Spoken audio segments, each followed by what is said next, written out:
When it comes to self-development, no matter the method you use, the vital point is to practice. If you're ready to transform your life and claim the potential inside of you, you're in the right place. Welcome back to The Vital Point. I'm your host, Jonathan Schechter. As an integrative specialist and breathwork facilitator, I'm invested in making the dynamic landscape of personal evolution accessible. My goal is to inspire you to take action for yourself. You have the capacity to evolve and bring your intentions and dreams into the world, and there's never been more access to so many incredible modalities that can help you on your journey. This podcast will help you learn simple methods you can use to transform your life and share the stories of practitioners who are doing the work so that you feel inspired to go and practice, because that's the vital point.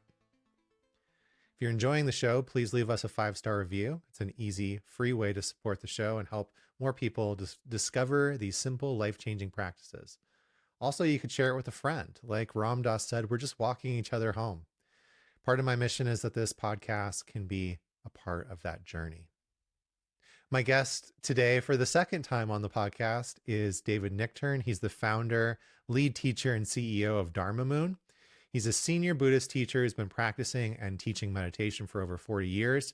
He was one of the initial American students of renowned meditation master Chogyam Trungpa Rinpoche, and studied closely with him soon after his arrival in the US in the 70s. David is also a business consultant with companies creating a variety of offerings, integrating meditation in a larger health and well-being context, including Goldman Sachs, Journey Meditation, Creative Live, True Nature Meditation, Balanced Athlete, the Center for Health and Healing, Om Births, and Cobry and Kim law firms, among others. He's been featured in the New York Times, Fox News, Netflix animated series, The Midnight Gospel, Huntington Post, 10% Happier podcast with Dan Harris, the Duncan Trussell Family Hour podcast, the You Made It Weird podcast with Pete Holmes, what a great name, and many others. David also hosts his own podcast based on his book, Creativity, Spirituality, and Making a Buck. Not only is he the author of that book, he's also the author of Awakening from the Daydream, Reimagining the Buddhist Wheel of Life. He mentors individual students both in person and online and leads meditation teacher training programs around the world. He's also a highly regarded composer, producer, and guitarist, as well as the founder of Dharma Moon Records and 5 Point Records.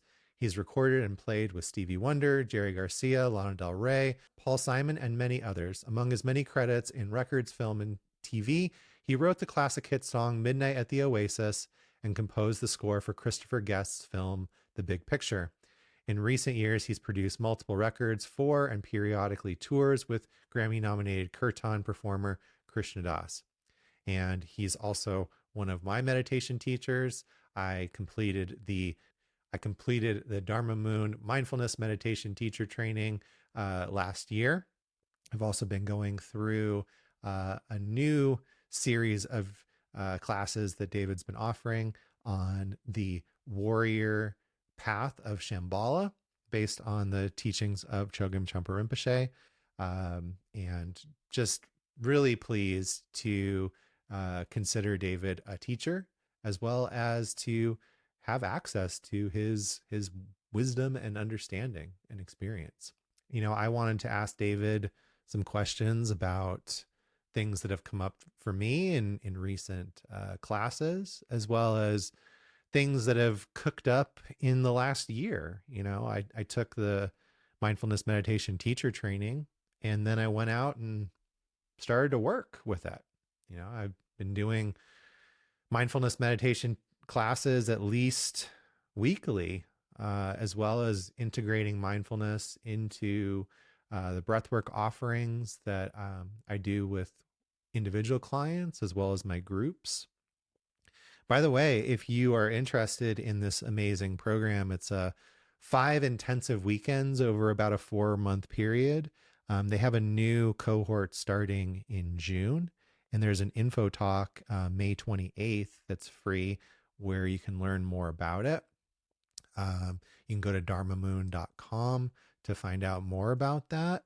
We'll also put the link on the show page. And even if you're listening to this podcast, 6 months from now or whatever, Dharma Moon is always doing these mindfulness meditation teacher trainings. I think they do 3 a year. So definitely go to dharmamoon.com and check out what's coming up. There's a lot of great offerings, classes, group meditations, and cool stuff there. So I wanted to talk to David about one of the concepts that's come up in the current classes that I'm taking with him on the warrior path, basic goodness. We also touched in on just what it means to be a human and what it means to genuinely practice and integrate these lofty Dharma principles into our life in a way that is real, in a way that's authentic, in a way that's not full of bypassing or delusion to ourselves.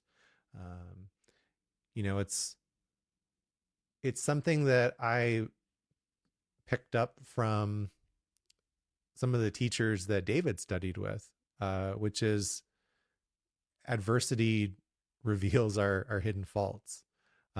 It's all great to sit here and say, "Oh, I'm so enlightened and I love everyone and everything is love and light," when, everything is good in my life, when I have a roof over my head and clean water and food and money in my bank account and things are going relatively well. Do I have that same experience when adversity hits, when life pulls the rug out from underneath me? So yeah, we talked a lot about the Shambhala teachings of being a warrior out in the world and my experience so far with them and a lot of curiosity that I have around that. And yeah, getting into Chogyam Trungpa Rinpoche and his legacy, his teachings, and just how amazing they are. So I feel like I could have talked with David for another hour at least on top of this. I'm incredibly grateful for his time and for the opportunity to share another conversation with you. And yeah, if you're wanting to learn more, if you're wanting to learn more about meditation for yourself or to integrate it into what you're doing out in the world, I highly recommend the Dharma Moon Mindfulness Meditation Teacher Training.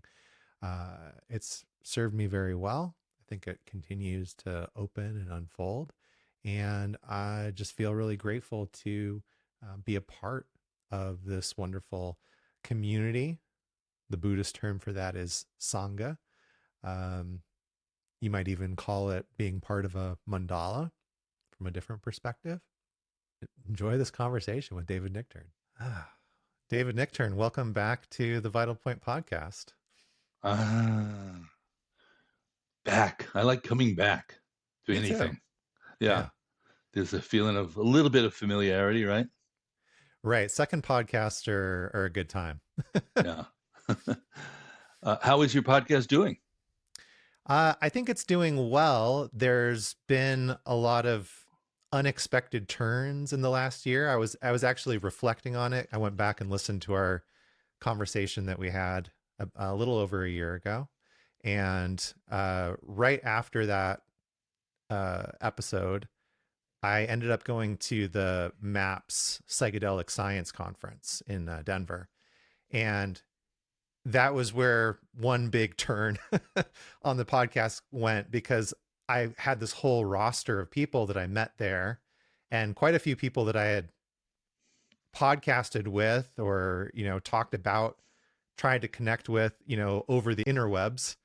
And then there they were in person. And it was like, hey, okay, do you want to do a podcast? And that was definitely one of my goals for going out there, was to get, guests.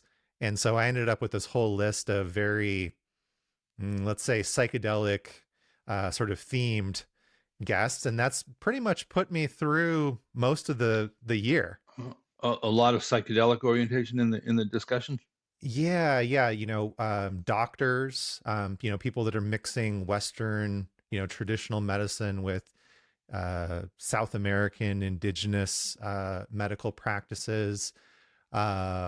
We did a great podcast with a DJ that was in Denver about the rave as ritual and how it filled in this gap in our modern Western culture of Mm, transformation and sort of like uh, going from adolescence to like adulthood.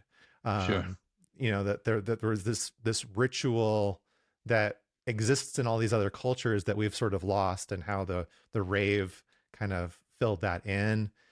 And then just a whole slew of folks that are working in the space, in integration, in Mm, you know internal family systems and somatic approaches, and how that interfaces with this emerging psychedelic field. So yeah, it's kept me quite busy in that regard. And at the same time, I haven't had as much time to really devote to the podcast, just with my own oh, work and mhm, juggling that. yeah, It's been a bit of a learning curve. yeah. Psychedelics, it's because of my uh, being part of my generation, has a certain kind of flavor to it. It was part of a certain time and place. Um, and the first thought I had when you mentioned it is, those Mike Myers movies, Which ones? where he plays the spy, Oh, Austin Powers. Yeah. Austin Powers, and psychedelic and that kind of artwork that comes out with it, and the cover of a Mm. Jimi Hendrix album and the Beatles coming out with it. And we used to take LSD and then listen to the new Beatles album. It was, I don't know how spiritual anybody was uh, thinking about it, but um, and then I had a second round with psychedelics when more grown up, when I was doing some, more of the meditation teaching arc, and then, uh, exploring with some of my shaman friends the ayahuasca journey. Mm. And, I haven't done a third round of it yet, which is sort of more the clinical and medical approach, but I certainly have friends who are doing it. Um, and, the notion of, if I brought it in, I'd say, well, how can you get uh, to a place that's beyond your conceptual mind? Mm. And how can you access that, include the conceptual mind, because the non-conceptual mind includes the conceptual mind. Awareness includes all the skandhas, all the realms are all included within a field of awareness. So how Yeah. can you not try to bypass all that stuff, which is a lot of the big things are going on now, are like how to not bypass Right. the body, the emotions, and things like that. And then, is there somewhere to get to that we haven't been to yet? And if it is someplace we've been to, is there any way to kind of carve out, or as we say in Dzogchen teaching, stabilize the connection with the more non-conceptual part of our being, the more awareness-based part of our being, so that it's accessible to us even in everyday life, Mm. as a kind of a lens, which allows us to maybe fixate less, to obsess less, to get stuck less, to be more open, more friendly, more insightful, clearer minded, and more at kind of settled with coming and going, with impermanence, things like that. So what the journey is from here to there is it changes, generationally. So I try to pay a lot of Mm. attention to what's going on, thanks to people like you, and hanging out with the Dharma Moon crowd. And there's a lot of younger folk in there. I'm kind of just trying to understand what what's up now, you know, Yeah. because I was that original guy playing in the band with Right. Jerry Garcia, opening for a Grateful Dead concert, and the piano player in the band got dosed with LSD. I mean, I was part of that whole arc, and you know, I'm wondering if what's happening now has anything to do with that at all, or if it's just a natural follow-up evolution of it, or where we are, or if I'm missing something. You know, I Hmm. always want to. I always want to see if I'm missing anything. Well, that the last part that you were speaking of in terms of stabilizing those Hmm. experiences and Hmm. those maybe the insights that are received or experienced.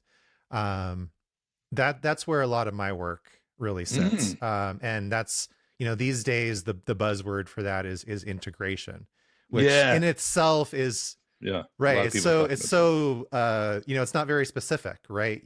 What is integration for one person or one Yeah. coach might look completely different for another person, another approach.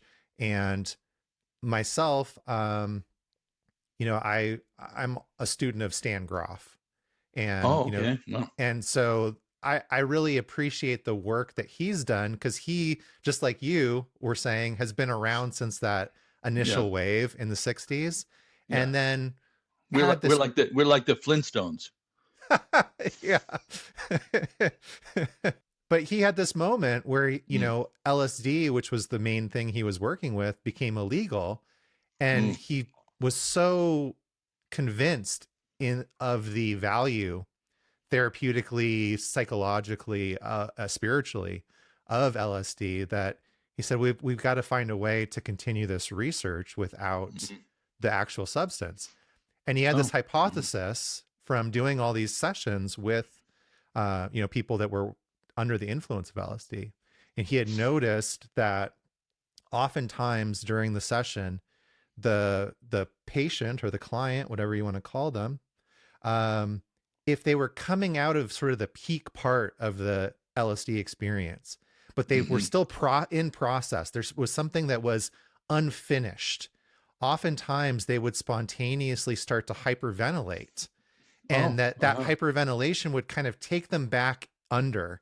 It would take them back into a more intense part of the Mhm. experience. And so the hypothesis was, would this work without the LSD? Yeah. And that was really the breath, the birth of holotropic breath work, was taking these principles from Uh-huh. Okay. and saying the breath is one way that we Sure. can access this deeper part of ourselves. He Sure. called it the inner healer. And Mhm. I think lots of different cultures have called it lots of different things. And Mhm. maybe, especially from that Buddhist perspective, maybe it doesn't matter what we call it. We're just acknowledging that there's this, you could call it a higher self, a soul, a connection to source, a connection to God, all these different names, but that there's this deeper part of No, ourselves we would that, call it the absence of all those concepts. yeah. Well, I think we would, and I'm always curious about where Buddha nature comes in that, because that's what It's I just kind of. just a concept, clearly, at that Mm, point. Yeah. yeah. Yeah. Um, And at that point, at some point, none of the concepts are going to get to, you know, it's back to Bruce Lee and the finger pointing to the moon. Remember that famous yeah. exchange? Well, Hmm. it's an old Zen exchange that he borrowed. Right. But the question is what dimension of experience in our pantheon of experience wants to be highlighted more and brought forward? Now, as far as I'm concerned, the Buddhist path, it's systematically cultivated. Different aspects of our experience are cultivated and brought and made stronger, more Mm, intense, more vivid, in order to uh, enhance really our humanity, our being yeah. a human being. It never led to anything beyond that, and that's a really powerful thing to understand. That and if you really study the Heart Sutra or something like that, the notion of going beyond is actually undermined by the progressive stages of emptiness in the Buddhist path. The very notion of going beyond something. So, at further you go into Tantra, the more your immediacy of experience, including the emotions and jealousy and rage and all those things, the immediacy of those is considered some kind of a dimension of wisdom of being a human being rather than a problem. So, at the beginning, we take a view that like we don't want to cause any more damage, any more harm. Uh, so at the Hinayana level of the Buddhist practice, you stop causing harm in a very intentional way by not lying, not cheating, not stealing, not abusing. All those things, you can boycott them, and it's quite clinical and surgical in a way. And then, you know, beyond that, there's the notion of opening to the interdependence, which is the emptiness, another way of saying emptiness, and opening to the compassion for oneself and for others, and really expanding one's heart and one's purview. And then, that's the Mahayana teachings. And then the Vajrayana teachings, which are, still secret teachings in the sense that they are only transmittable, even though you can read about it completely on the internet. It's really funny to me how these things that were presented as like, don't tell anybody this. You just read it Right. on Google, you know. Um, so, but the view is nuance, is that understanding the very ground of our experience that we're trying to transcend is the foundation of our actual wisdom mind. That's a flip. And it can't be taken casually, because then you just I'll go out and be a schmuck and I'll be enlightened. It doesn't work that way. Right. So that I am really interested though in that transition between the experience and the wisdom aspect of it. Like how that anger, I feel Yeah. angry, right? How does that become wisdom? It's now, again, in the Loriana teaching, the Hinayana, you would just stop being Just acting on your anger. the Bob Newhart approach. What Stop did he it. say? Oh, there's Stop a it. fame. Yeah. Yeah, stop it. Just stop it. That's right. That, in a way, that's funny, but it's a fair estimation of it. And then in the Mahayana teachings, you'd say, well, look at the impact of it and study that carefully and see, are you really getting where you want to be with it? And also notice that it's not really made of anything substantial, which is the emptiness and the compassion pieces. Mm-hmm. And if you had a more, kind of Vajrayana approach, which some people naturally do, by the way, this is a formal round of teachings, but it's also people could be inclined this way. You see some kind of juicy intelligence in it. So, for example, let's say you're angry. You see somebody beating a child in the park, which happens to us as parent. Are you a parent? No. Okay, well, sometimes you go to the park as a parent and you see Sure. some bully, some kid, and it makes you angry, and maybe it triggers you because you were bullied or you're a bully. It's very complicated emotions. But at that point, you recognize, well, wait a minute, what is the essence of this anger? Is a desire to change, to recognize in the situation that you are a protector now. You're actually empowered as a protector of that child, and you must act skillfully in that regard, and not just give in to the reactive state of anger, but use the energy of the anger to bring clarity into the situation. So there's this teaching, Jonathan, called the five wisdom energies, which is really part of what I love to teach, and we do it at Dharma Moon every once in a while. And it's called the mandala of the five Buddhas. They're considered the five natural energies that are part of our ecosystem. And in their neurotic form, they have one kind of quality, and in their enlightened aspect, they have something that is similar but has a different kind of texture to it. So anger is a very good one to start with. That's the Vajra family, called the Vajra family. And the anger is, and the element of it is water. So it's like still water is reflective and clarifying. But when the Mm-hmm. water is turbulent, it can really wreak havoc as it's doing so much. So what causes the turbulence is our own relationship to discomfort to that emotion, as opposed to a clear thing of like, hey, stop doing that. Just like you said, hey, stop it. Right. That is anger, Yeah. but it's And not stuck. and is that process of that seeing or transmuting, is there a particular like meditation that helps with that process, or is it just the view and applying the view? Well, great question, and also shows that you've had some training in the basic language of the Buddha Dharma, which I'm happy to hear. The view is just as you said, the perspective that you bring to it, and that's super important. And the view in this case would be different in the three vehicles, the three yanas, but in this transformational part that we're talking about, recognizing the nature of the anger would be important, which means you can't be caught up in it to do that. So application of awareness, like pure awareness, just seeing the situation without being, caught up in it, down the rabbit hole of it, would be a step. Then you could say that because of our habits, there's a switch that needs to get flipped towards jumping in there and allowing it to create a noose around your neck and you get whipped by it, to like, I in a spontaneous way, I can see how to relate to this energy more skillfully, Mm. and also just cut through the situation with clarity and precision would be the kind of quality of it. And we see good teachers do that, right? Yeah. The I mean, everything that you're saying to me is just like a advertisement for why we meditate, why we practice. That there's this I don't know, the way that I've related it to it Yeah, is like when you can hear a train coming in the distance. yeah, You can't see it, but you know it's coming because you can hear it. As yes, opposed to you're standing at the station and all of a sudden there's a train there and you're like, oh, what? Where'd that come from? Right. yeah, and So, even worse, you're tied to the tracks. right. And even worse than that, you're blaming somebody who you vaguely think tied you to the tracks, but you don't really remember who it was. Hmm. So yeah, for me, the curiosity, especially to tie it back to sort of the psychedelic experience, is in those experiences we kind of have this glimpse, this little glimpse of maybe a bigger reality, or like Mm. that. Oh, I'm not this thought. I'm not this emotion, Mm-hmm. and then we have to go back into being a human being that's has to pay You bills re-enter. and Yeah, go to the park and see yeah.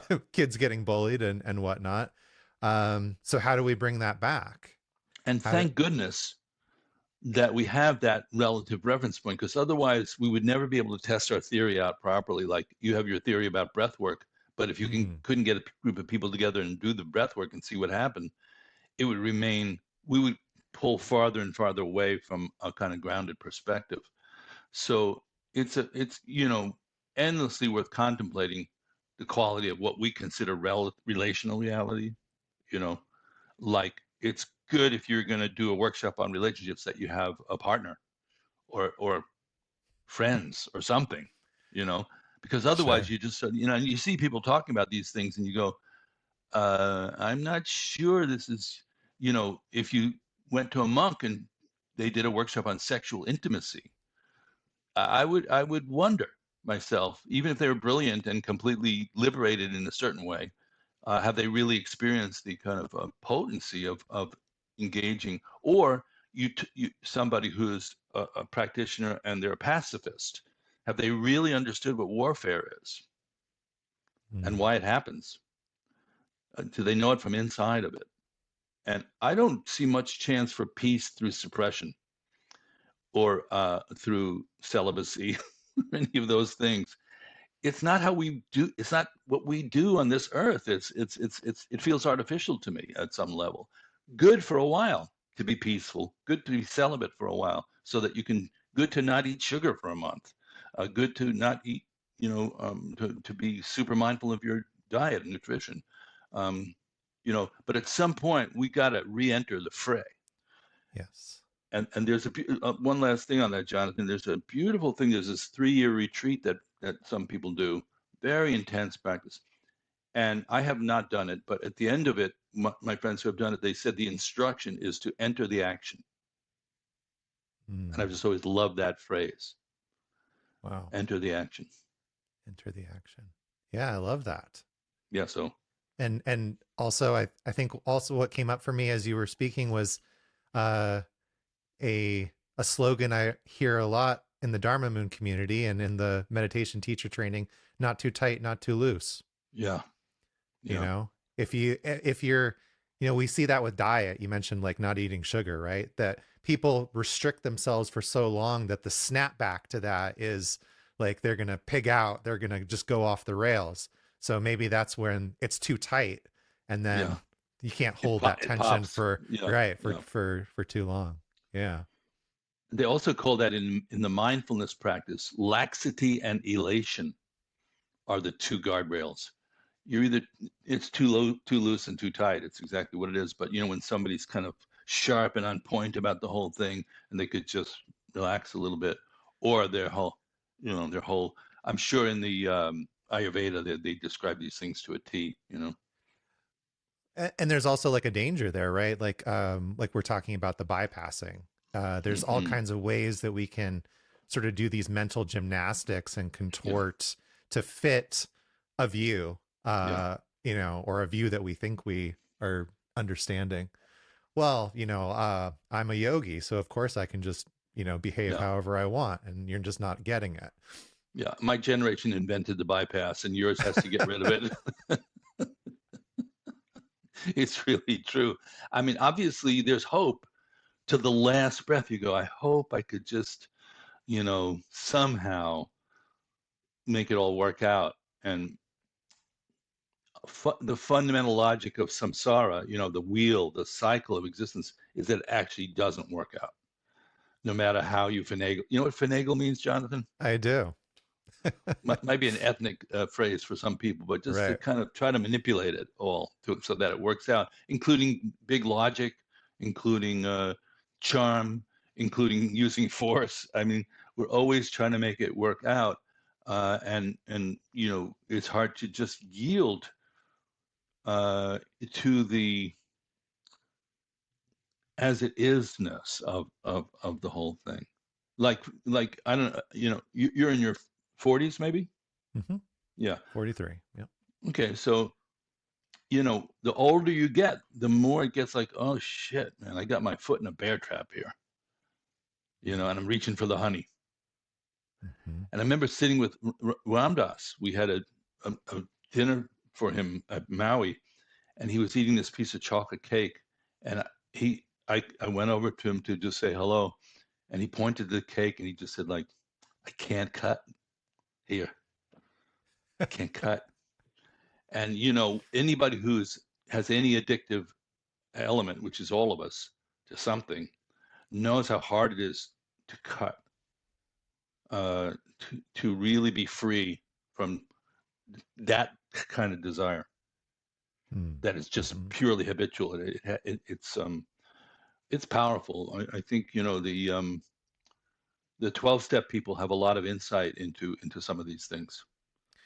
Yeah. And that's another area that I've been working in since the last time we talked. I work a couple of days a week at a inpatient treatment center for Mm, behavioral health and mm, a lot of folks with substance abuse mm, issues. And the the perspective that I take in that work is that, like, looking at it through the lens of the nervous system.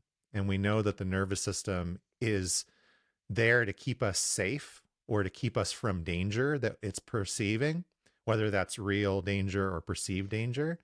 And that in the absence of knowing how to regulate our own nervous system, how to bring ourselves into a place of calm and safety, that we turn to things outside of ourselves because in the past it's worked.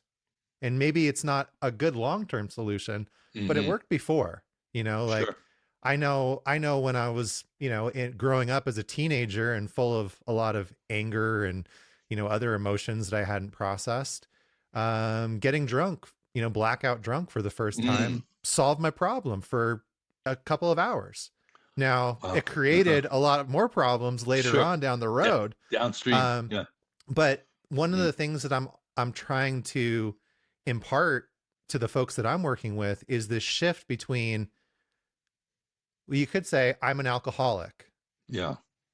On the other hand, you could say I'm a person that's in pain and is trying to use alcohol to solve that problem. To me, there's a fundamental difference there because being an alcoholic is like part of your identity. It's something that you can't shake, right? But Yeah. what if we say, I take the are you familiar with Dr. Gabor Mate? Sure. So he always says we shouldn't ask why the addiction, we should ask why the pain. Well, that's very Buddhist. That's the first noble I truth, is I the think truth of the so. suffering, and then looking at the source of it. So I don't know if that's his reference point for how he got there, but certainly Buddha got there. And you know, I, I'm going to have to talk to somebody about this because I had this sort of insight or thought this morning, and you mentioned the nervous system, is that we are, um, because we're embodied, we're bombarded by a lot more input than we would be otherwise. I don't know if there's an Absolutely. alternative, but you know, I mean, how many times a day does like I get a little hangnail, or I'm thirsty, or I feel horny, or I feel my lower back hurts because I sat on the couch for too long in a certain way. So it's like an endless bombardment of those kind of details. And then there is a field of well-being that the body comes with also, where you just kind of feel like if you stretch or you feel, you know, um, just jump into a swimming pool or the ocean, that there's a ecstatic component to having a body being embodied also. Yes. And then I thought, well, I'm sure neuroscience has already figured this out, and I have some good friends I'm going to run this by. But it struck me that the blood sugar is the culprit, that we do things to jack our blood sugar because it immediately makes you go into the wellness, happiness state. And the depletion of the blood sugar makes us sag and feel like we would pass out at a certain point, like diabetes or something like that. So I wondered if it's as simple as that, possibly, which would be incredible if it was that simple. And you look at all the things that we can draw down. For example, sugar is the most obvious one, and alcohol is another very obvious one. They jack the blood sugar immediately. You feel immediately Yeah. in that well-being state, but they don't sustain. So that's the problem. Clearly, a problem with that. Um, and then we also have something where um, my friend Dan Goleman was telling me that we're not wired for long-term thinking as human beings, for long-term benefit. We most of our neurological system is wired shorter term than that. Short-term memory. Is that true in your experience? I think so. Yeah. So therefore, we can't really reason it out and go like, okay, look, I know if I eat this sugar, if I eat this ice cream tonight, I'm going to feel like shit during the middle of the night, and I'm going to wake up with kind of a mild headache and whatever. Right. And that does not have as much impact as the rush. So I was thinking there's going to be a pill somebody's going to invent that neutralizes this, Hmm. and it's going to cure alcoholism. Well, I don't know if they, there is that pill already, but it's just going to attenuate your nervous system so that you yeah. have enough. Maybe that is already the essence of some of these medications that are like manic depression and things like that. And I'm an idiot in this area. I'm a rube, so I'm just really talking from a very intuitive space. But I'm gonna verify it with some of my smart friends. Yeah, there's I I relate to a Buddhist parable, and you can probably tell me like a much more detailed version of the story. But the way that I heard it, or the way that I recall it, it goes, there was a guy that goes to the Buddha and starts asking all these questions, like hundreds of questions, and questions about the how the universe was created and what happens after we die, and all these questions. And the Buddha says, well, I have a question for you. If somebody shot you in the arm with an arrow, would you look down at the arrow and go, I wonder what kind of wood that arrow is made of, and where the Mm-hmm. guy that made the arrow grew up, and what his dad did, and all these things? Or would Mm-hmm. you just be worried about getting the arrow out? Yeah, uh, yeah, I get the parable, and you're right. I mean, that's why Buddha is called the great physician, and medicine Buddha and all those kind of things. Because look, and also, um, he was also a great metaphysician too, though, which is interesting. That once you get the arrow out, um, why did that guy shoot me? Mm. How did that causality come into being? So I think we were talking that I have, Jonathan, all my friends are Dharma people at this point. I kind of, it's not like if you weren't into it, I wouldn't hang with you, but it's so effusive in my environment that like we went to a Japanese dinner out here last night, and that's all we're talking about is Dharma, and meaning the kind of causality, and the big topic there, which one of the people raised and which I wrote a whole book about, called Awakening from the Daydream, is karma. And understanding karma is We got a plug. You know, it is, and I said to my friend, because something had happened to their family that was, one of these tragedy level things, and you go, why? Mm, Even I have all this spiritual background, and I have guru, and I have this. Why did this happen to us? And mm, so I said, and I quote this pretty frequently, that only a Buddha, or i.e., a fully realized being, can understand karma fully. We can get the idea that, yeah, you punch that guy in the face, of course he's, mad at you and, going to, roll over your flower bed with his Jeep. I mean, it's that part we can understand. We can understand what happens in intimate relationships at some level. But the big picture ones, like why now? Why Israel, Palestine? Why war? Why peace? Why is the gender uh, relationship aspect being so re-examined at this particular time in this place? Um, what about systemic problems that are not just an individual problem, like big karma, you know, mhm. and that only a Buddha could see all with that scale of mind and that level of not being invested and reactive. Could you see all the causes and conditions? And they could tell you, oh, Jonathan, they may even be able to tell you what's going to happen to you in some sense, or do divination or whatever. Yeah, But they'll it's know where happened. you came from. But us regular people, we don't have that level of, so we can't say, oh, this person has cancer because they had an anger issue. That would be stupid. Right. That would be inappropriate use of partial information. So Yeah. um, even though we have hints about whatever, so understanding karma, I mean, I think that notion probably would go along pretty quickly with getting the arrow out of your arm. Mm. Yeah, you're right. First, get it, and relieve the immediate suffering, which comes from clinging too much and too much fixation. But then look deeper, and that would be beyond what you're talking about there. That would be Buddha as metaphysician, in addition to physician. Look for the ultimate cause, the ultimate source.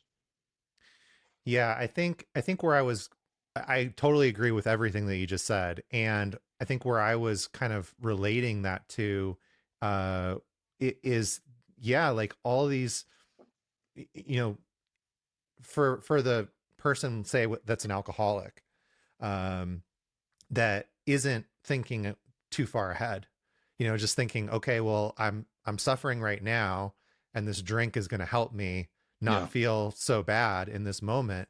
And then when that wears off later on, then that almost creates more suffering. It creates, shame and guilt, and drives that habitual pattern even further, because now you've like almost added more fuel to the fire.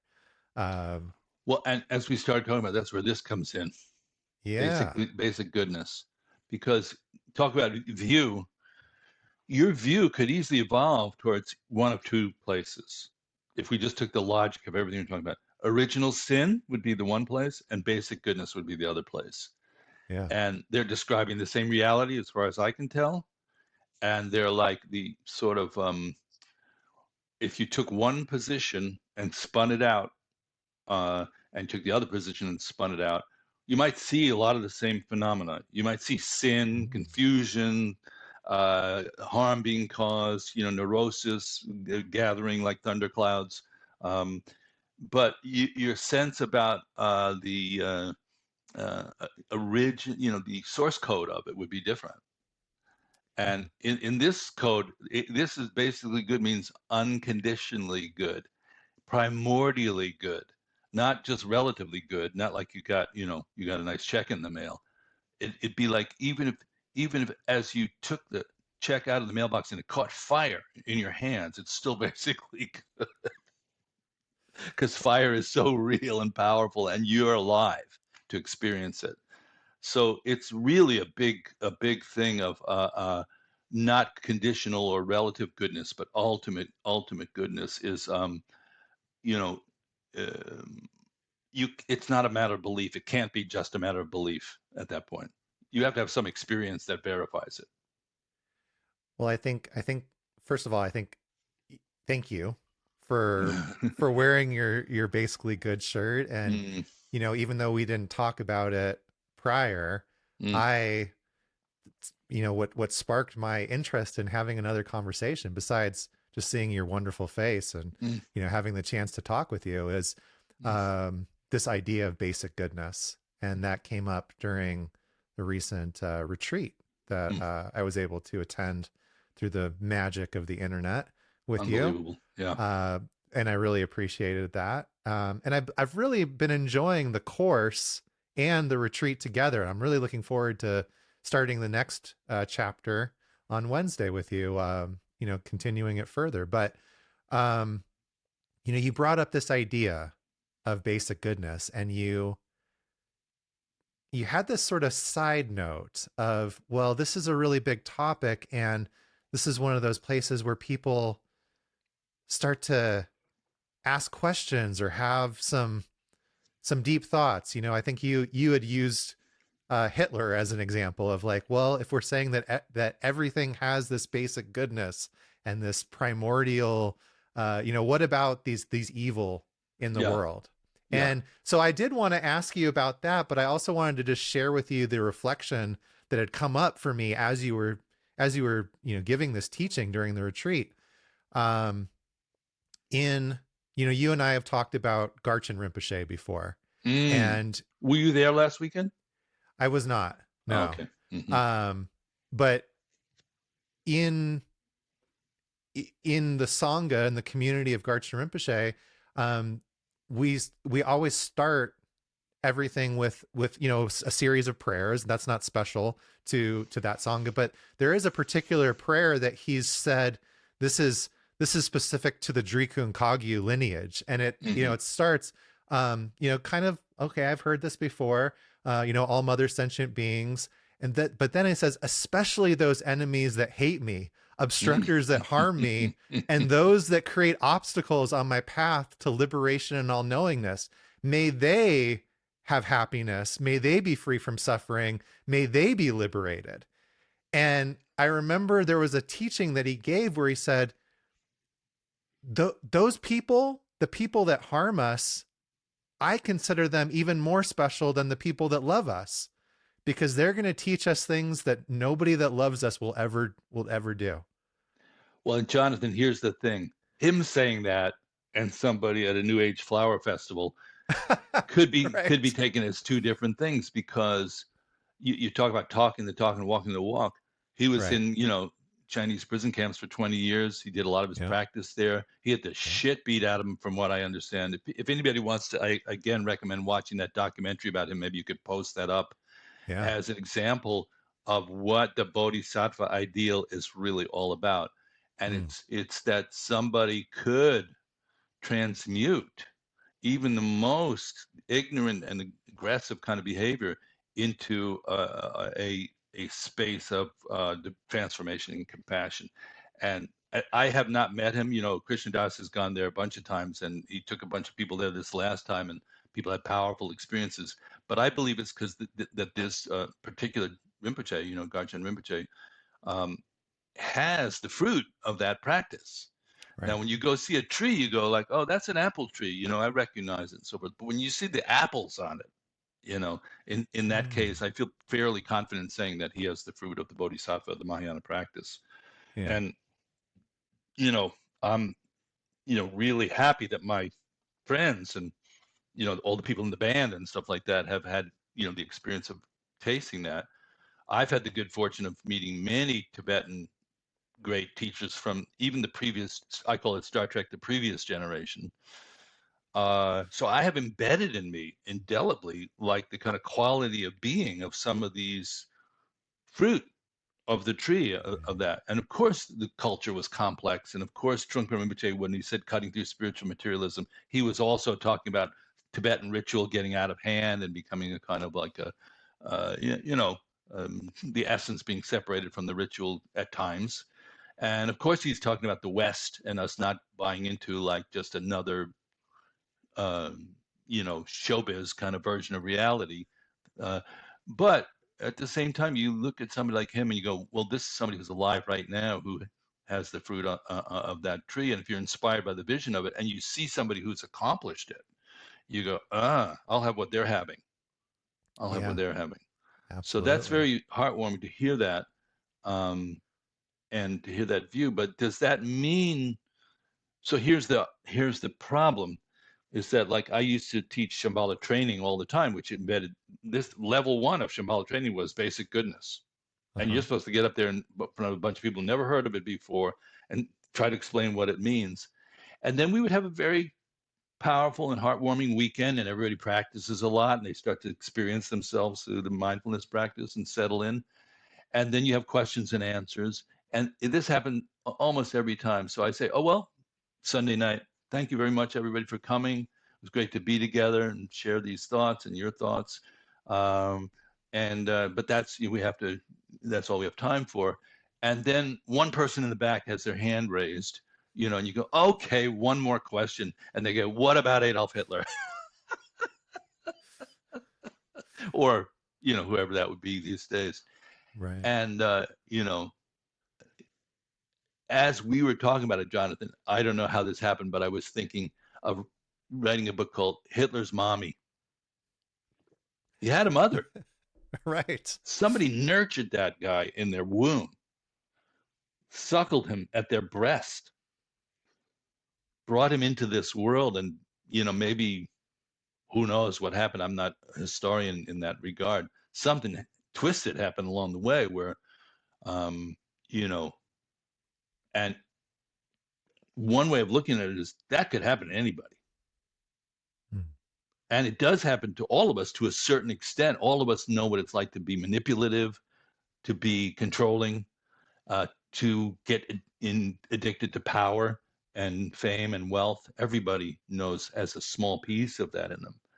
So that's why those people are so, otherwise they wouldn't have any power. They would just be dismissed as kind of freaks or something like that. They wouldn't be able to Mm. infiltrate the way they do. So I don't know if that answers that question. Uh, the the karma part, you don't know what happened to to that individual when they died. We don't, and what their consciousness went through. We don't know, you know.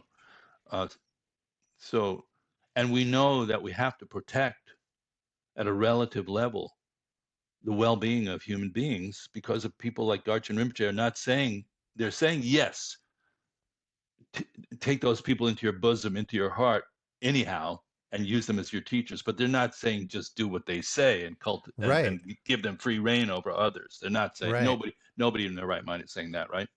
Right. I, Yeah. I think what I've gotten from those teachings is, well, maybe my perspective isn't right, or maybe there's a bigger perspective Mm. outside of myself.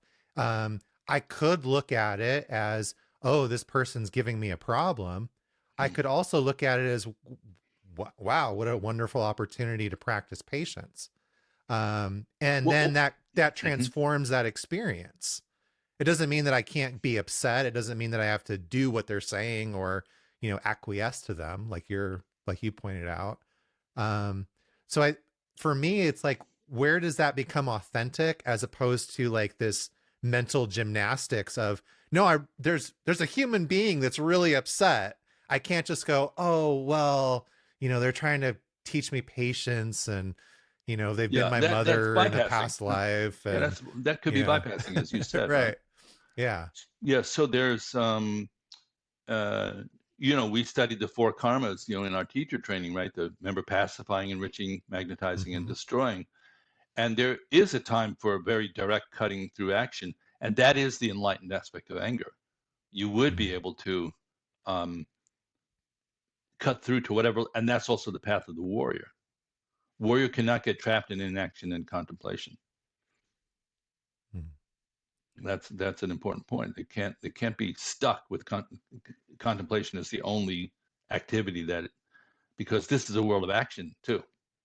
So Yeah. what would a so at the risk of getting everybody mad at me, just this joke, about Hitler, that um, there's these these Polish soldiers are trying to, assassinate him, Jewish guys, and they recognize this guy's a, gotta go, and so they plant a bomb at the gateway to a palace that he's supposed to be coming to for a dinner that night at 7 p.m. And they're across the street with the switch for the bomb, and when he pulls up, they're gonna pull. Do you know this? No, I don't. I'm Okay, excited. they're gonna flip the switch, and they're going, all right, you know the instructions. When he comes, we're gonna flip the switch and we're gonna take him out because he's very destructive. We got to get rid of this guy. He's killing a lot of people. And so at 7 o'clock, he still hasn't arrived. At 7:30, still no Hitler. 8 o'clock, still no car. And they look at each other, they go, gee, I hope we have the right palace, And I wonder why if it is, I wonder why he's so late. I wonder what happened to him. I hope he's okay. I think that expresses something about human nature that's in our heart. We have immediate access to vulnerability and tenderness, even for somebody like that. If we just saw them be vulnerable for a minute, we melt. And these people are so stuck. Sociopaths are so stuck with no access to the base. They have no access to this, Right. because it would mean they would have to re-enter the human realm, which has been painful for them. So if I'm following you, some of the antidote to maybe an external enemy is remembering and acknowledging that they have the same basic goodness as everyone else. Well, you have to feel it. And that it gets, the more cut off somebody is from it and the more harm they do, the harder it is to feel. You do the metta practice, like what Garchen Rinpoche was talking was metta practice, basically. Yeah. And everybody, when they get to the enemy and feeling love and compassion for the enemy, all of a sudden the degree of difficulty goes up like 10 points. Yeah. And you go, yeah, may you be safe, may you be happy, motherfucker, may you be healthy. You watch your own mind start to get, right. I don't want that person to be happy. I don't want them to be safe. So at that point, for me, the trick is noticing your own aggression, actually. You can't do much for that person. They're not even there, really, is the bottom line. And their mother might think they're the coolest person on earth, if you're not doing Adolf Hitler, right. But if you're doing, your neighbor who ran their Jeep over your dahlias, you might think, well, gee, from somebody else's perspective, they see these qualities in this person differently than I do. But that's all still head spinning. So unless you can feel some tenderness, you're not going to eat the fruit from that tree. You can't just eat it hypothetically. And that means you have a broken heart, Jonathan. Broken. Bodhisattva's heart has to be completely broken. And you have to feel the sadness of the whole thing. I mean, that's one of the insights that I've had from saying that prayer for so long is I remember one day going, well, wait a minute. Here I am sitting in all these teachings about how that basically everything that I'm experiencing is in my mind. The way that I'm experiencing the world is in my mind. And not to bypass and say that there aren't bullies and external enemies. People shoot, somebody might shoot an arrow at me in my life. But what percentage of my quote unquote enemies are actually just in my mind and the way that I'm perceiving this situation? Yeah. Somebody's doing something to me on purpose because they hate me or they're evil or they're wrong, versus, well, what about how I'm perceiving this situation? And it's all worth examining. And it includes varieties of skillful action in your interrelational reality that are not always passive. You actively engage. And, there's that the warrior, I would say, is a balance. The lineages the warrior tradition comes from is fearlessness and gentleness. That's two interesting things to put together. So, it's not the kind of fearlessness that has become toughened and hardened to the point where you can't feel anything. You have to feel the tenderness at the same time as manifesting some kind of strength when it's needed. So part of that tradition is, you would have to include protector principles in there, like they have in Vajrayana Buddhism. Some of the enlightened beings are very, very fierce. The Mhm. representations, the protectors, right, the Mahakala shrines and things like that. Those are an aspect of reality which is not putting up with any kind of Right. careless, frivolous, self-centeredness. And uh, they're the same energy as Tara and Avalokitesvara. But they're covering a different part of the beat. You could say. Yeah. One of the things that I'm continuously fascinated by, as especially being able to do this podcast and talk to people that, I'll talk to you, you're, so experienced in Buddhism and Buddhist philosophy and practice. And then, I'll talk to somebody else that's you know, a nervous system expert, or, a breathwork expert, or um, how much overlap there is. Sometimes it feels like we're talking about very similar things, just through a different lens or a different frame of reference. Because what I'm hearing, how I'm relating it back, is, things like internal family systems, where you're looking at these parts of yourself, maybe these fierce parts, maybe these protector parts, Mm, and you're getting curious, instead of saying, oh, this part is good, this part is bad, and if it's bad, I need to banish it, I need it to go away.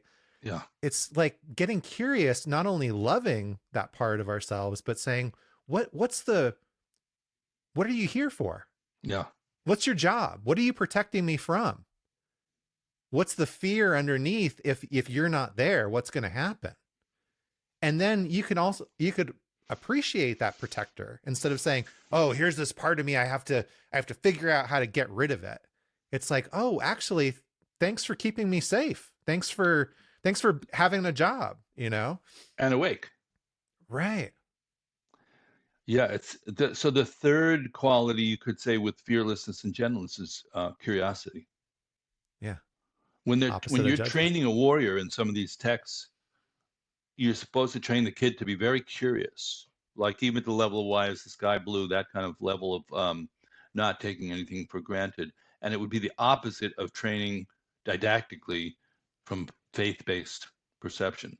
So if you're going to raise a warrior, either literally like your children or your family, or your community, your students or friends or whatever, you invite prajna, you invite investigation, you invite curiosity, um, to invite them into a space of fearlessness. You invite them to discover the nature and experience of fear.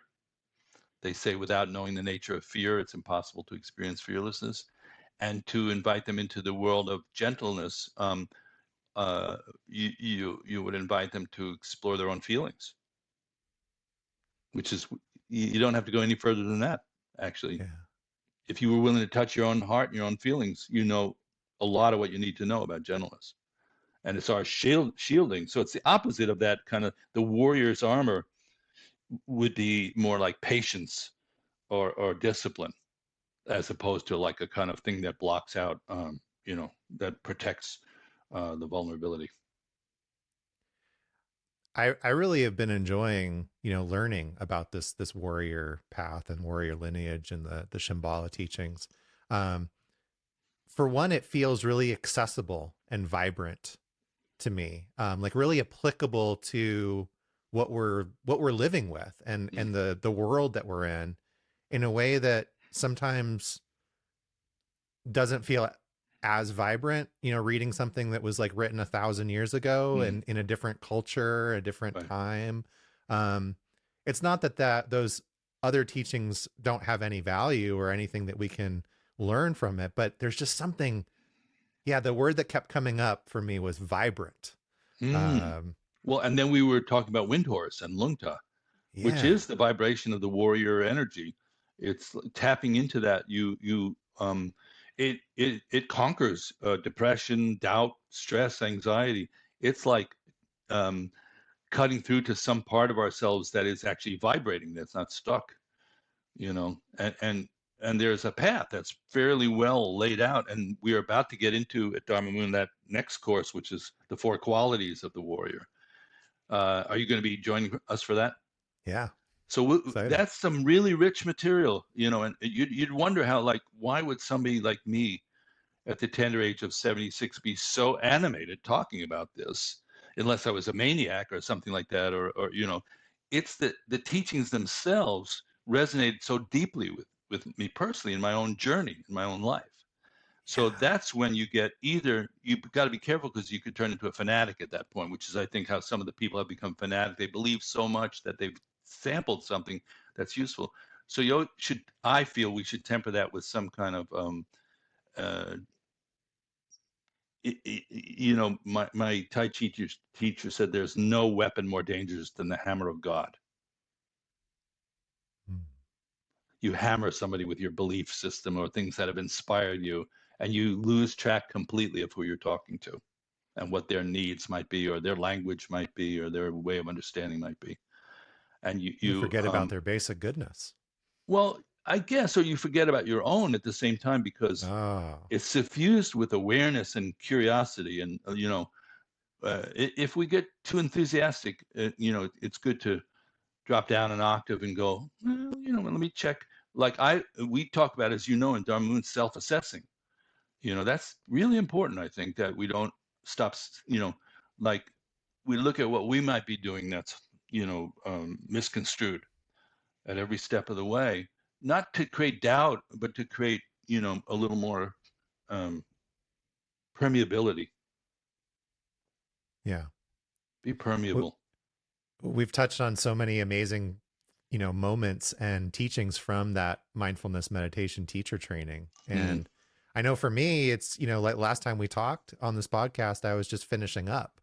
And so I've had a year to be out in the field, putting it to good use. And, not only the core principles of what was taught, but I find myself coming back to so many of your little sayings, the way that you explain things, Mm. um, and how accessible they are. For instance, I'm constantly teaching a first mindfulness class at the treatment center, which is Wonderful.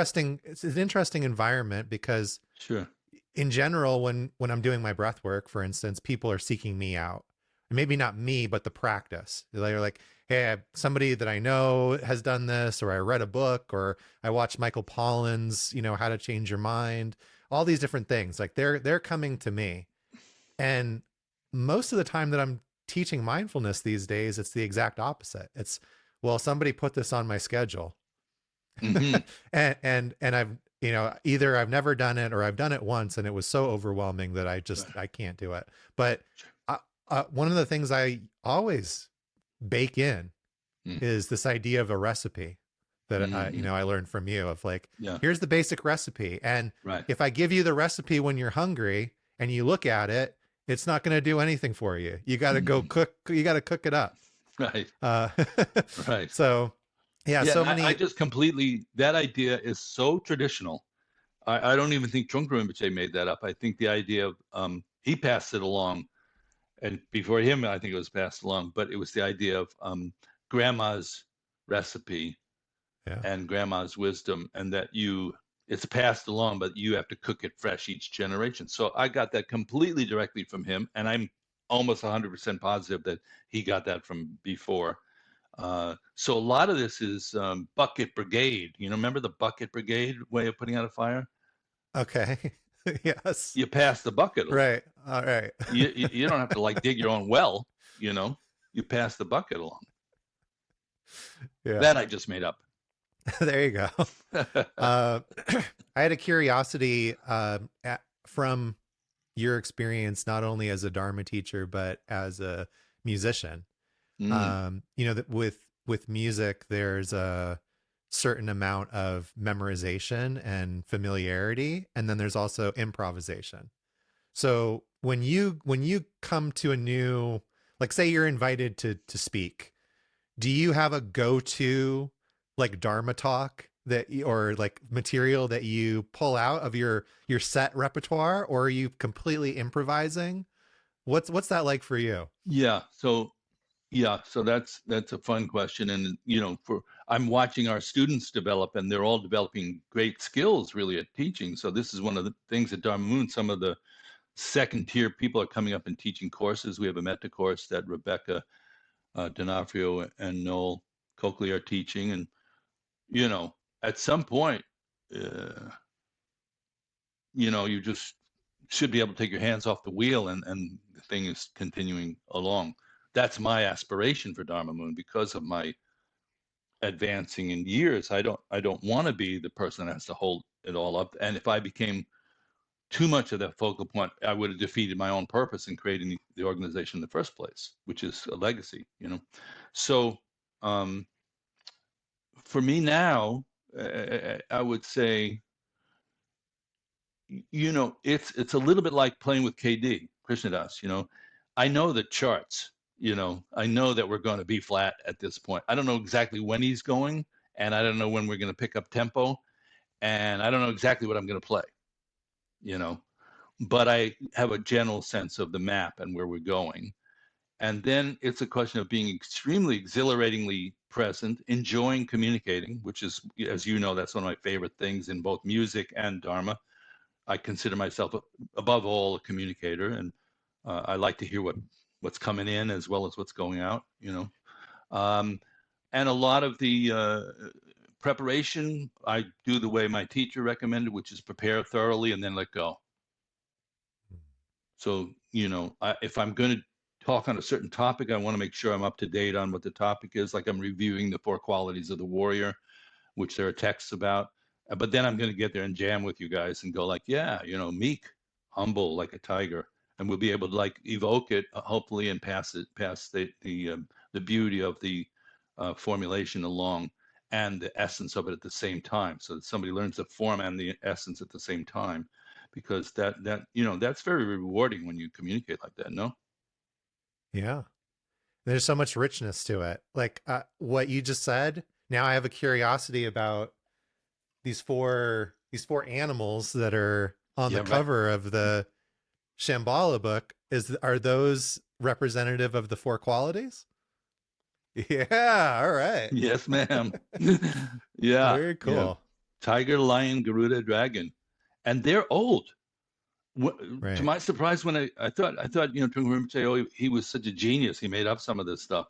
He some of it he did, but some of it was like I went to Bhutan and they're on everybody's door. Those four Mm, dignities, and a version of them is in the shamanic tradition, and a version of them is in the Chinese tradition, yeah. and so they represent primordial energies that people have experienced, expressed somewhat through animal spirits, but the tiger is an actual animal. The snow lion is not. The Garuda is not, and the dragon is clearly a Wow. allegorical representation, or who knows what level of reality different people see. But you can track the quality of human cultivation. Uh, there are threads that work. Being humble, being kind of adventurous, being daring, and then being truly wise. These are things that they can be cultivated. People have worked with it before. They've encoded it for us to go further with it, and we're taking our turn at bat. That's what we're doing. Try to get the next person on base. That's our Mm. job. Yeah, I've been struck through this the last class, and it continued into the retreat, and just reading the books that are a part of the class. Um, I remember just this one night, it sort of struck me, and I feel like you've really stoked this curiosity and this appreciation in some of the things that you said during the retreat of like how immense Trungpa Rinpoche's vision was to bring these out into the world, and just the amazing amount of books that are available, and his Dharma talks, and the things that are still resonating so strongly with people. And then I went, wait a minute, I'm 43. I think he was 47 or 48, his whole life. Like, that's incredible. And I'm going to share something here. I think he had to do this. You know, people talk about karma, and he had to really open it up wide for a new culture. And I think there have been train wrecks since then. It would be unfair to say that this has been a smooth ride for all him and all the people who followed afterwards. And you know, we have to be humble about Mm. manifesting this. Is going to take a lot of people's full lifetimes of mistakes and uh, successes. And you know, it really is something that's carried by an individual warrior. The warrior, the beauty of it to me in the Japanese tradition is there's something called a ronin, which is Yeah. a warrior who has to, for the time being, operate on their own because the lineage hasn't cohesed at a certain point, and wait for a time that, you know, that is more stable. So I I've been watching Shogun, that cycle where the you know, great leaders don't usually happen like right in a row, bing, bing, bing, bing, bing. So I think Chung Rinpoche had to kind of open the valves, and that was his. He was an icebreaker and had tremendous power in that regard. And if there's anything, you know, along the way that I've done or anybody has done that's created harm, meaningfully or not meaningfully, that has to be taken into account and not considered to be other than the process unfolding of what we're all trying to create together. So for me, I take complete responsibility. Like for Dharma Moon, that's it. If I fuck it up, I want the responsibility, the accountability for it. Mm. Um, but we're trying to build in some, you know, protection, cultural protection that allows contemporary people to feel cared for, safe, um, respected, and you know, it comes from a culture that was male chauvinist, for one thing. Clearly, these Asian cultures are patriarchal.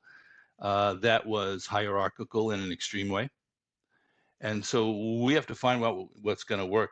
I'm not a robot. You know what I mean? I don't think this is about programming robot Dharma warrior droids. This is, each person has to earn this. That's my personal Yeah. feeling about it. I just wanted to share that. Thank you. And yeah, you're right. Yeah, it's an individual journey. Well, yeah, And and people like you inspire me because it's the teachings that are inspiring you, and you're right. curious, but I like students who are not suckers, or you know, I don't like teachers who gather around you know, sycophants. I've always had Hmm. an allergy to that. Like, we were encouraged to be very sharp with Trungpa Rinpoche. I just want people out there to know that he was not a sycophantic style teacher. You had to be kind of ready to engage. You were encouraged to ask questions that were challenging. He liked that kind of energy. Um, but in the spiritual world, there's a tendency to get seduced into a kind of sleepy quality of Guruji knows everything, and Right. it's called theistic, you know. Yeah. So sometimes I have to, yeah, sometimes I have to go, you know, into battle gear about theism, you know. Yeah, we talked about that a little bit last time, just Yeah. the and you touched on it here in this conversation with the spiritual materialism, just Mm, getting caught up in the ritual or in the cultural yeah. traditions and missing the point, missing the mark, Well, and like also spiritual bypassing is the best. Jonathan, I forgot, there was one of Trungpa's students and coined that phrase, spiritual bypassing. So I think it's similar to spiritual materialism, but we all have to, you know, be kind of sharp. And my students, I'm happy to say, I think my students are very sharp. But they're also sweet. You know, it's a nice blend. I don't know if you found that at Dharma Moon. I feel like we have a nice, sharp, sweet blend, sweet and sour. You know, do you feel that? yeah, I think there's been times where I've approached, like come up in the class and whether it's the meditation teacher training or the last round that we've been doing, and I feel so uh strongly or attached to what I'm bringing up. And then, you haven't said, "Oh yeah, you're right." And you haven't said you're wrong. Oftentimes you're giving a very you're answering the question with a question Mm, that takes me into a deeper state of mm, reflection, or um, challenging it in a way that's compassionate, not mm, like, well, where'd you come up with that one? mm. And I can appreciate that. And Yeah. I appreciate that the communication, not only between teacher and student, but with amongst the students, Hmm. is a Hmm. part of how you've baked in the recipe of Sangha. Dharma Moon. Yeah. Sangha. Big deal. Yeah. Yeah, I still have my Sangha, uh, I have my go-to people. You know, I can't help myself here, Jonathan. It's just where I was raised near the Catskills. It's like Charlie Manson in the prison cafeteria. And he's saying, "Is it hot in here, or am I crazy?" You, you have to ask yourself that question. uh, what's uh what's the number one question that you receive, whether it's within the Dharma Moon or even just out on the street, when people find out, oh, you're a meditation teacher? I'll tell you, first thought, best thought. You know that, right? Yeah. Yeah. The first thought that when you said that is, why should I meditate with my eyes open? Oh, totally. I think that's the most people are still looking for that inner garden where it's peaceful and they can rest. People need a vacation from life, it seems. And they come to meditation for a vacation as opposed to a tool to engage life more fully, which is the sort of Buddhist approach ultimately. Of course, you need to tone down your nervous system a little bit to even approach that.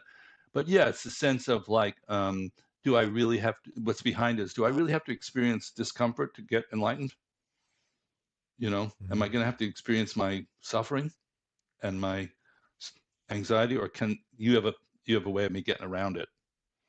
And spiritual people have been guilty a lot in the past of trying to give some kind of workaround for dealing with reality. So that would be the most common thread: is, do I have to actually deal with reality? And the answer is yes. No getting around it, huh? No, but Damn. but if the view could shift, that's for sure. And if you Mm. can take that all the way up to the level of old age, sickness, and death, you have conquered old age, sickness, and death.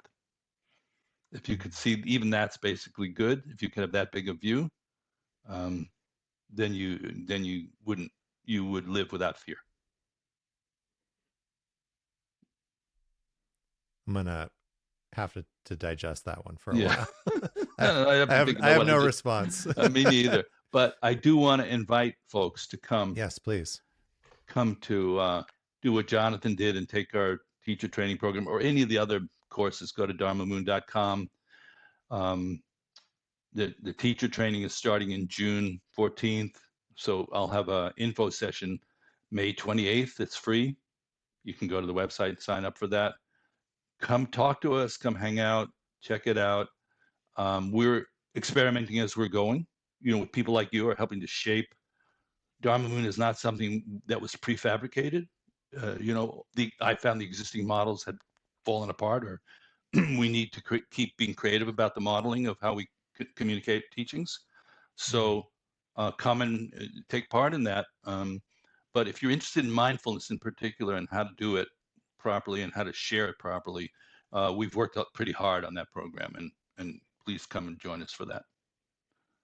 Yes, please do. It's been an amazing experience and really enriched my own, not only my ability to teach, but my practice in and of Mm, itself. Just to go back to what David said, even going into the mindfulness meditation teacher training last year was this invitation to open my eyes during my meditation practice. And look where I am now. Laurel and Hardy, what a mess you've gotten us into now, Ollie. Yeah. Thank you, Jonathan, and um, you know, I appreciate you expressing your heart in the way you are and trying to help people. This is good. This is a good thing. And, you know, uh, I'm not that cynical about it. I see somebody like you, it makes me very not cynical. I go like, let's just let's not keep dwelling on the negative outcomes taken from bad karma, but let's see if we can, at least work in a small way helping people. So when I see Yeah, that happening, I'm very, very positive about it, Jonathan. What you're doing is very good, and it's healthy in a really fundamental way, and I support you. I appreciate that. I appreciate you as well. I've learned So a great deal. let me know what's up, and best wishes to everybody out there in podcast land, and uh, come check us out if you have a chance. Okay. Hope you enjoyed that amazing conversation with David Nichtern. If you're enjoying the show, please make sure to like and follow on whatever platform you're enjoying us on. And make sure you sign up for the newsletter at bluemagicalchemy.com. Like David mentioned, he's giving a free talk about the upcoming mindfulness meditation teacher training. You can go to dharmamoon.com to learn about that and to register. And just on a personal note, if you're interested in deepening your meditation practice or becoming a mindfulness meditation teacher, I really can't recommend the Dharma Moon Mindfulness Meditation Teacher Training Program enough.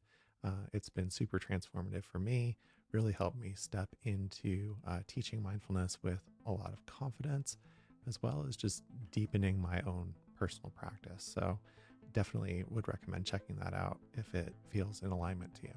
Thanks again to David Nichtern. Always a pleasure to talk with you. And thank you, the listener, for tuning in and supporting the show. Until next time, remember, it's not about the method you choose or the pace at which you travel. The vital point is to consistently show up for yourself in practice. As the saying goes, it's not the destination, but the journey that truly matters. And I'm honored to be a part of your journey. Please don't hesitate to reach out. I'm just a email, DM, or review away. And until next time, keep exploring, keep growing, and above all, keep practicing, because that's the vital point.